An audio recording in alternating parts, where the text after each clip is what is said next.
have discussed type of fibers in short. क्या क्या थे? Natural fibres and man made fibre. Natural में थे प्लांट, इसमें स्पेशली कॉटन आ गया, ठीक है. हाँ जी. एनिमल जिसमें सिल्क आ गया, मिनरल जिसमें कार्बन वगैरह आ गया. ऐसे ही फिर मैन मेड थे, दो में थे regenerated fibre and synthetic fibre. Regenerated में सबसे इंपॉर्टेंट था विस्कोस, जो कि यूकेलिप्टस ट्री से लेते हैं और उसके बाद में बनाते हैं.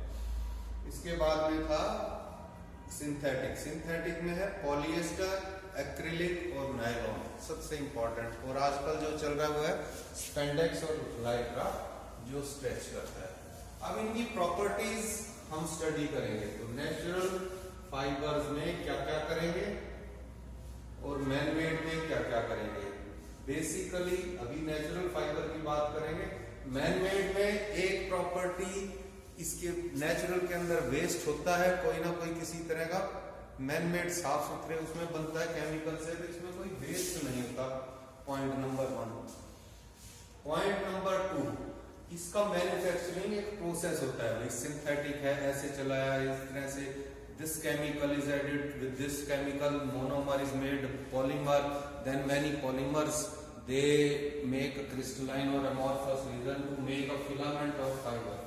तो यहाँ पर वो प्रोसेस डिस्कस करेंगे. यहाँ वो प्रोसेस की जरूरत नहीं है. करीब करीब इसकी फाइबर की लेंथ जो चाहिए, फाइननेस जो चाहिए, वो हमारी मर्जी है, हम कितने ही बना लें.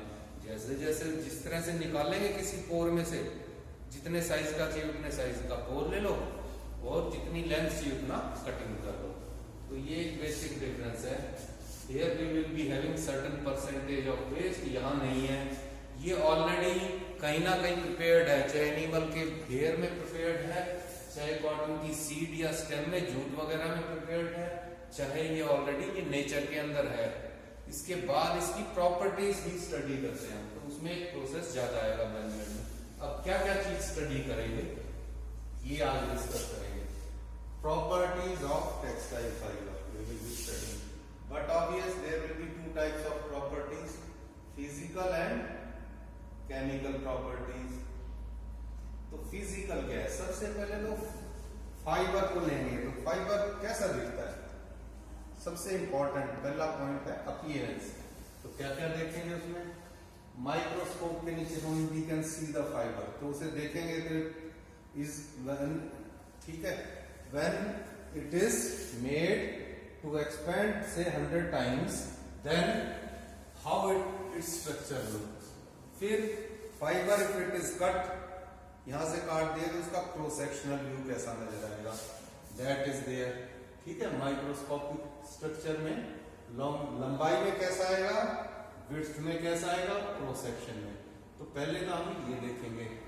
उसके बाद में इसके अंदर जो भी केमिकल है, कोई स्ट्रक्चर है जो पॉलीमर बनता है, उसको देखेंगे. वो केमिकल स्ट्रक्चर है, यानी एक केमिकल फॉर्मूला कार्बन के साथ में है या किसी और में, सेल्यूलोज है, प्रोटीन है, क्या चीज है. तो दो चीजें हैं, फिजिकल अपीयरेंस, माइक्रोस्कोपिक. माइक्रोस्कोप में जैसे दिखता है, काटने के बाद में क्रॉस सेक्शन में. फिर उसका केमिकल स्ट्रक्चर. ये दो चीजें अपीयरेंस में आ गई. नेक्स्ट उसकी प्रॉपर्टीज. एक फाइबर है, एक रेशा, उसमें क्या क्या देखेंगे? सबसे पहले वो कितना लंबा है, लेंथ. लेंथ किसमें होगी? मिलीमीटर में हो सकती है, सेंटीमीटर में हो सकती है, इंचेस में हम देख सकते हैं. उसके बाद में लेट अस से दिस इज अ फाइबर, बहुत पतला. देन इसकी हमेशा किसी भी उंगली की मान लो थिकनेस देखेंगे. हाइट हो गई, फिर विड्थ.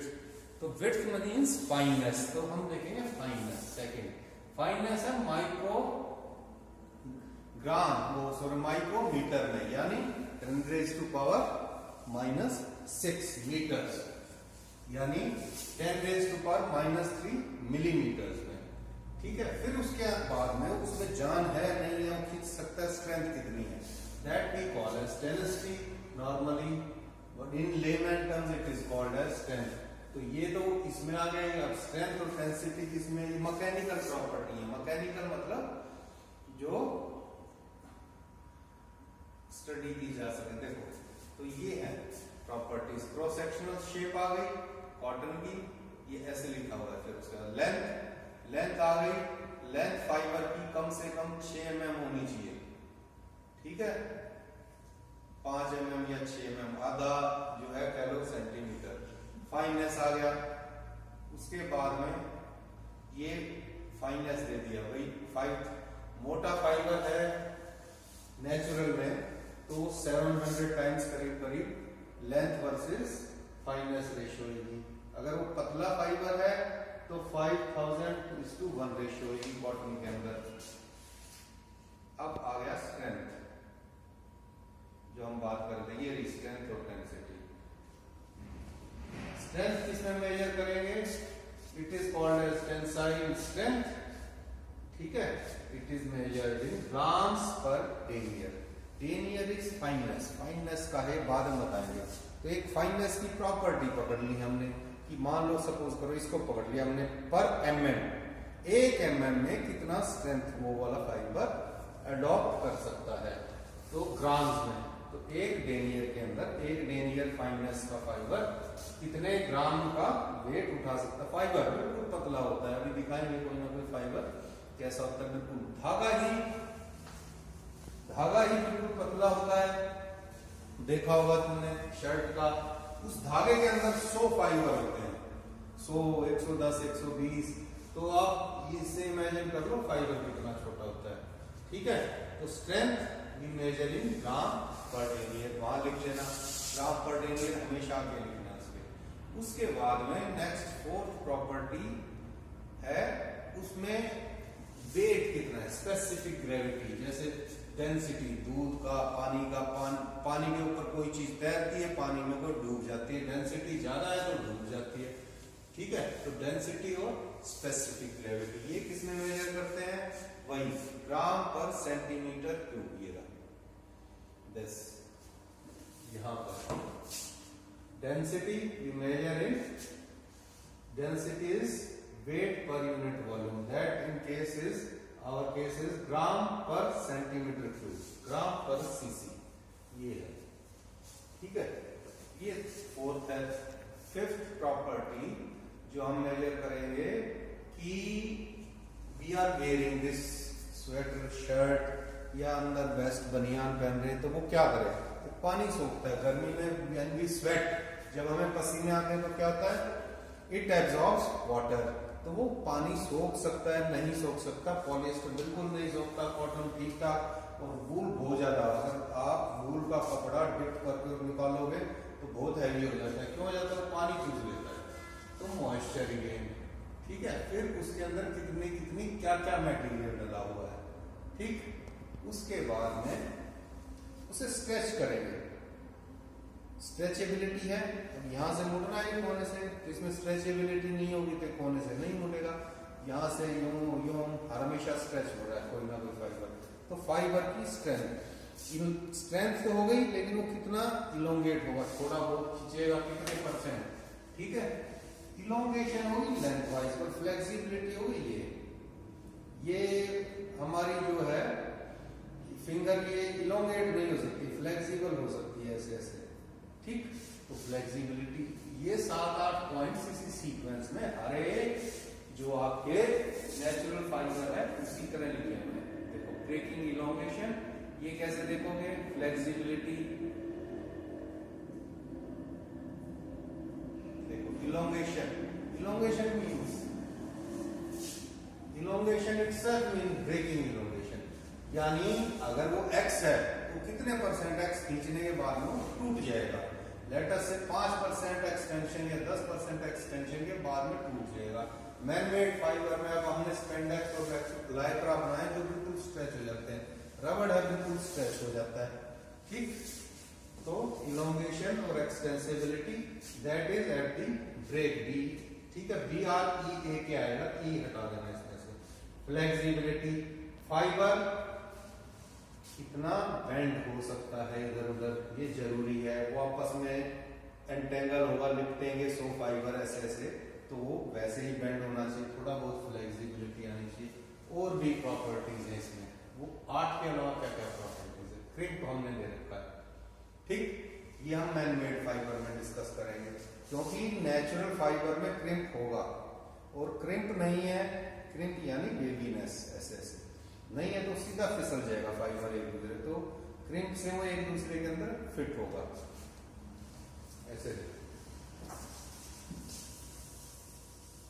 क्रिम्प और वेवीनेस और कन्वोल्यूशन भी कॉल, ये वूल के अंदर देखेंगे हम, वूल में ये प्रॉपर्टी डिस्कस करेंगे क्रिम्प, लेकिन वो सबकी प्रॉपर्टी नहीं है, इसलिए हमने उस 8 में नहीं लिखा। 8 के बाद में 9 प्रॉपर्टी कहीं आ जाएगी क्रिम्प किसी में, तो कैसे, जैसे फाइबर ऐसे नहीं होता स्ट्रेट, ऐसे स्ट्रेट फाइबर पर एक दूसरे से फिसल जाएंगे तो कैसे होता है, हल्का हल्का हल्का हल्का।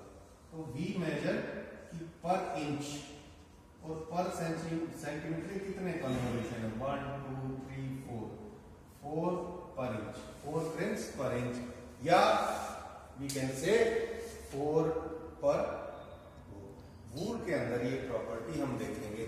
दूसरा मैनमेड फाइबर जो बना रहे हैं उनको स्ट्रेच करके बना रहे हो, ऐसे बनेंगे, पहले ऐसे बनेंगे तो दिक्कत करेंगे, इसके बाद में जब उन्हें when we bind them तो उसमें थोड़ा थोड़ा क्रिम्प देते हैं, 1 2 3 पर सेंटीमीटर क्रिम्प एज डिजायर्ड, जो हमने एंड प्रोडक्ट बनाना है तब हम उसमें क्रिम्प देते हैं, तो मैन मेड में क्रिम्प चल जाएगा। अब मैं एक प्रॉपर्टी जिनको हो गया देखो, तो शेप, क्रॉस सेक्शनल शेप तो हो गया, अपीयरेंस में जो पहले बात हो रही थी, फिर सबसे पहले बात हुई लेंथ। किसी भी मान लो स्टूडेंट ही है तो उसके पहले हाइट ही देखेंगे भाई कितना लंबा है, फिर कितना चौड़ा है, फिर उसमें कितना वेट है, फिर कितनी स्ट्रेंथ है, धक्का दे सकता है नहीं, फिर उसमें फ्लेक्सिबिलिटी या पीछे गिरते ही टूट जाएगा वो, ठीक है। ये चीजें आप अपने ऊपर भी अप्लाई करोगे ना कुछ। तो पहला क्या था, लेंथ लंबाई, फिर मोटाई, ठीक है, ये मोटाई का दे दिया। ये क्रिम्प एक एक्स्ट्रा है, 9th में भी आ सकता हो, ये फिर हमने 4th या 5th पे दिया था डेंसिटी, ठीक है, डेंसिटी एक्सप्लेन कर दी। ये है जनरल प्रॉपर्टीज, तो जो ऊपर प्रॉपर्टीज दी थी जिस सीक्वेंस में, ये दी थी लेंथ जनरल प्रॉपर्टी, ये structure general property, length general property, finance general property, और क्रिम्प इसमें नहीं लिखा जो जनरल प्रॉपर्टी। बाकी प्रॉपर्टीज जो आ गई, डेंसिटी, ये डेंसिटी भी जनरल प्रॉपर्टी है, तो डेंसिटी या स्ट्रेंथ, स्ट्रेंथ मैकेनिकल है, ठीक है, ब्रेकिंग एलोंगेशन मैकेनिकल प्रॉपर्टी, तो ये आप ये प्रॉपर्टीज नीचे लिखिए, ये ऊपर हो गया जनरल प्रॉपर्टीज, ये मैकेनिकल प्रॉपर्टीज है। यहाँ देखो शॉर्ट में कर दिया है यहाँ कि डायमेंट फिजिकल प्रॉपर्टीज कौन कौन सी है, ये कर दिया, जनरल प्रॉपर्टी, फिजिकल, मैकेनिकल और सरफेस प्रॉपर्टी जो ऊपर लिखी है उससे ज्यादा ऊपर there were the main 8 properties, उसमें वेस्ट परसेंटेज भी नहीं लिखी, पर वैसे तो 20 प्रॉपर्टी हो सकती है, 25 प्रॉपर्टीज हो सकती है, but when we are writing 4 marks का क्वेश्चन है तो इंपॉर्टेंट 4 या 5 लिखेंगे, तो इसलिए वो सीक्वेंस बना लिया, ये सबसे इंपॉर्टेंट है जनरली सभी के अंदर, ठीक। अब ये मैकेनिकल आ गई, सबसे ऊपर देखो 3 नंबर पे था स्ट्रेंथ, उसमें पहले में स्ट्रेंथ था, फिर 5th 6th पे इलोंगेशन था, इलोंगेशन के नीचे फ्लेक्सिबिलिटी था, स्ट्रेंथ वहां था, इलोंगेशन और फ्लेक्सिबिलिटी था। फ्लेक्सिबिलिटी से अपोजिट क्या था, रिजिडिटी, अकड़, रिजिड होना, और एक होता है ये तो स्ट्रेच किया, स्ट्रेच करने के बाद में टूट गया, और टूटने से पहले जरूरी थोड़ी हमने तोड़ना है ये फाइबर, लेकिन वो स्ट्रेच किया, क्या वो वापस अपनी पोजीशन में आता है, दैट इज इलास्टिसिटी। तो ये हमने इंपॉर्टेंट में नहीं लिखा कितने परसेंट इलास्टिसिटी है, वो 9 पे आ सकता है इलास्टिसिटी, 10th पे आ सकता है, रिजिडिटी 11th पे आ सकता है, क्रिम्प 12th पे आ सकता है, वो टॉप 8 लिखे थे इसमें से सेलेक्ट करके। अब आगे की प्रॉपर्टी, उसमें रह गया था मॉइस्चर रीजन, ये मॉइस्चर रीजन है, ठीक है, एनवायरमेंटल प्रॉपर्टी, एनवायरमेंट में कैसे चलेगा। अब यहां पर हम 2 डिस्कस करेंगे, ये 2 डेफिनेशन आपको याद करनी है, ठीक है। मॉइस्चर कंटेंट, ये वाला आपने याद करना, this is important, moisture content and moisture regain. Regain मतलब कितना लिया, वो सूखी हुई चीज है, सूखी में कितना एब्सॉर्ब किया मैक्सिमम, तो that is moisture regain. Content कितना है कि वेट उसमें है 100 ग्राम, उसने फिर 4% एब्जॉर्ब कर दिया। देखो मॉइस्चर कंटेंट और मॉइस्चर रिगेन में क्या डिफरेंस। सपोज करो 100 ग्राम फाइबर है और ये 4% यानी 4 ग्राम को भी है, ठीक है, वाटर एब्जॉर्ब कर सकता है, एब्जॉर्बेंसी है यानी रिगेन। अब रिगेन कितना कर सकता है, 100 पे 4 रिगेन यानी 100 पे उसने रिगेन किया 4%। और उसके अंदर कंटेंट कितना है, यानी टोटल 100 प्लस 4 ग्राम 104 ग्राम है। ये तो हो गया वेट ऑफ फाइबर और ये वाटर का, तो टोटल कितना वेट हुआ 104 ग्राम के अंदर कितना है, 4 ग्राम पानी है। इसमें कितना था, 100 ग्राम के अंदर 4 ग्राम पानी ये एब्जॉर्ब कर सकता है, इसके अंदर ऑलरेडी है, ठीक है। 104 ग्राम में 4 ग्राम पानी है, 1 ग्राम में 4/104 है और 100 ग्राम यानी परसेंटेज में ये है। तो फॉर्मूला क्या बना, वाटर जो उसके अंदर है already upon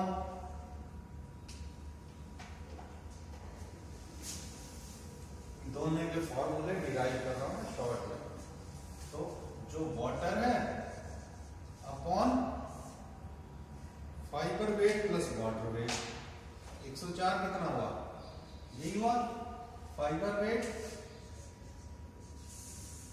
plus water weight, यानी ये वाला वेट और plus into 100। This is moisture content.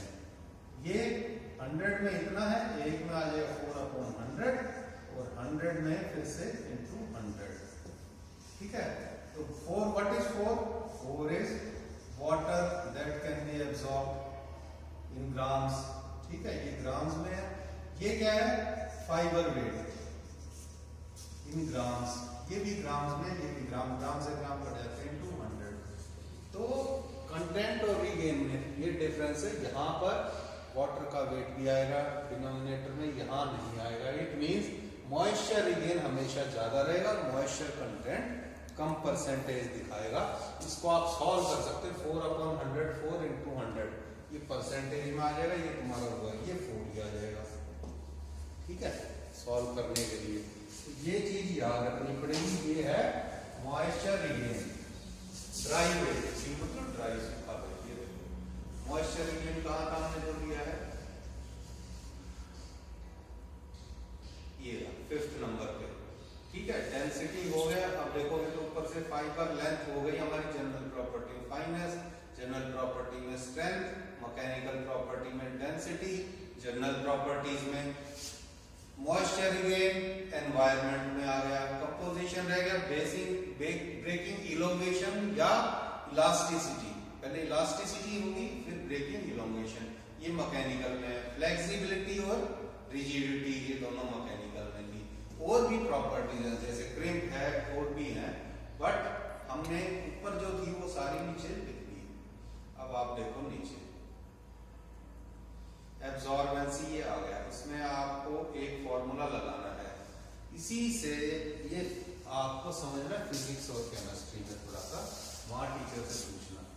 Moist relative humidity और एब्सोल्यूट ह्यूमिडिटी इसी से ड्राइव होती है, यानी जैसे वो बना हुआ है वैसे, ठीक है।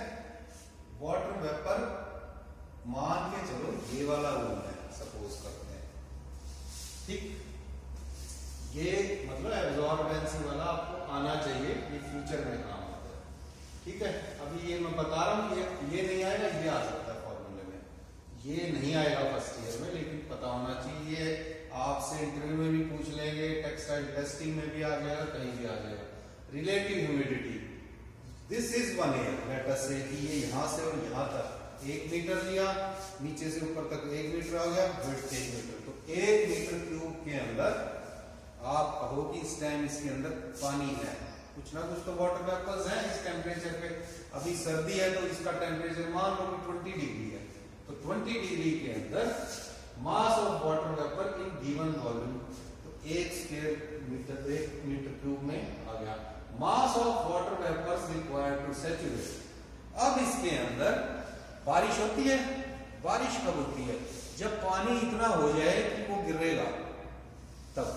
अब इसके अंदर हम वाटर वेपर्स इसी टेम्परेचर पे 20 डिग्री पे ऐड करते जाएंगे। ऐड करेंगे थोड़ा थोड़ा वाटर वेपर्स, वेपर्स मतलब हवा की तरह। कुछ टाइम के बाद में वो अपने आप पानी में कन्वर्ट हो जाएगा, इतना प्रेशर हो जाएगा। तो वो जो इतना ऐड किया है लेटर से, इसके अंदर ऑलरेडी से मान लो टोटल के अंदर थे 15 ग्राम और ऐड किया हमने फिर 20 ग्राम और ऐड कर दिया, ठीक है, रिक्वायर्ड टू सैचुरेट। तो ये 15/20 हो गया। तो ये रिलेटिव ह्यूमिडिटी है। और एब्सोल्यूट ह्यूमिडिटी, ह्यूमिडिटी मतलब कितना उसके अंदर नमी है, ठीक।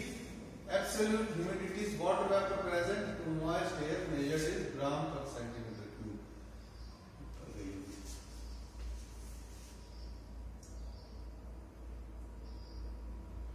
एब्सोल्यूट मींस जो 15 थी इसके अंदर वो दैट वाज एब्सोल्यूट, ठीक है। इसके अंदर कितनी है और इसको बिल्कुल वो करने के लिए अब इसमें क्या होता है ह्यूमिडिटी में, जैसे जैसे अगर टेम्परेचर बढ़ा दोगे तो मॉइस्चर एडजस्ट करना इजी हो जाएगा। ये काम और हो सकता है 20 डिग्री को अगर 10 डिग्री पे ले जाओगे यही पानी टपकने लग जाएगा। जैसे सर्दियों के अंदर क्या होता है, ओस टपकने लग जाती है, वो कैसे कर सकती है।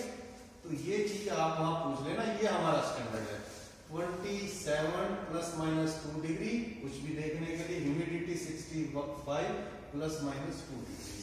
ये हमारी है केमिकल प्रॉपर्टीज, अगली बार में हम डिस्कस करेंगे, ठीक है। अभी और दिखाते हैं कुछ प्रॉपर्टी। यूनिफॉर्मिटी यानी फाइबर यूनिफॉर्म होना चाहिए, बिल्कुल बराबर। जितना यूनिफॉर्म होगा ऊपर से, मोटा पतला नहीं होगा, उतना ही अच्छा लुक आएगी। प्लास्टिसिटी, प्लास्टिक इफेक्ट, उसके अंदर जो है वो गर्म कितना हो सकता है, गर्म होने के बाद वो जल जाएगा या पिघल जाएगा। रेजिलियंस, ठीक है, ये और प्रॉपर्टीज हैं। रिकवरी, पिलो आजकल आते हैं फाइबर के, उसे दबाओगे दब जाएगा, फिर से खुल जाएगा, वापस खुलने की कैपेसिटी। इलेक्ट्रिक रेजिस्टेंस, अब सर्दियों में हाथ लगाते हो, कपड़े को यूं झटकाते हो स्वेटर को, तो उसमें क्या आता है, चिंगारियां आती हैं, स्टैटिक चार्जेस। ये और प्रॉपर्टीज हैं। इफ यू टोटल इट, ये 15, 20, 25 प्रॉपर्टी बन जाएंगी।